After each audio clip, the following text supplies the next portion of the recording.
All right, guys, I've got the engine out of the white pickup here, as you can see, and in this video, we're gonna be doing a complete reseal.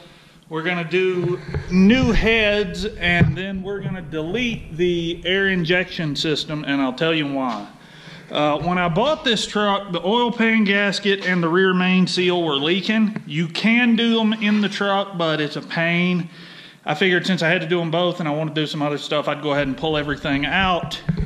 So I did. The rear main's back here. You can see where the pan gasket's been leaking.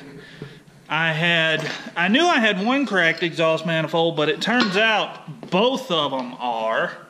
And my EGR tube was broken as well. So I'm glad I pulled it, and I'm glad I'm going with new heads, because as you can see, this thing is really just a block of rust all the way around. I had two manifold bolts break off in this side. This is the same side that in one of my other videos, these two spark plugs broke off and I had to extract those.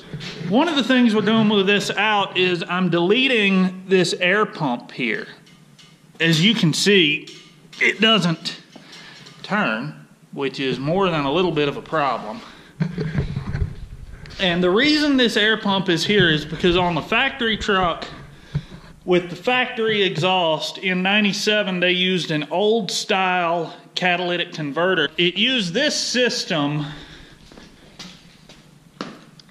and these two lines to inject air into the exhaust manifold so the catalytic converter could do its job and get a clean burn. Modern catalytic converters don't require that air injection. And I'm doing, among other things, a complete new mandrel bent exhaust with a new MagnaFlow muffler and a set of Flowtech headers, and you'll see all that in upcoming videos. So because I'm doing a new exhaust and I'm doing away with the factory style catalytic converter, I don't need this pump anymore. Now they make a bracket you can buy that'll put an idler pulley here so you can run the stock length belt, or you can do what I'm gonna do and what I'll show you later in this video, which is delete this and just measure for a new belt and run a shorter serpentine belt, because putting an idler here, you still have a bearing that can potentially fail, and you know, may as well do away with that.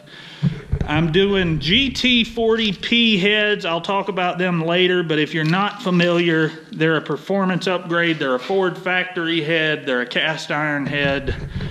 I would be doing a new intake here, but honestly, I screwed that up. I'll explain more on that later, maybe in another video, but for now, let me get the camera set up. I'm gonna try to do a time lapse as I tear this thing down and we start resealing. Cheap sandwich bags and some kind of tape.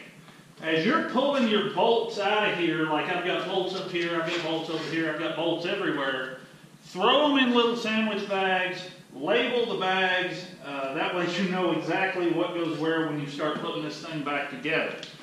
The duct tape, as you can see, when I pulled the engine out, I did not disconnect every individual connector.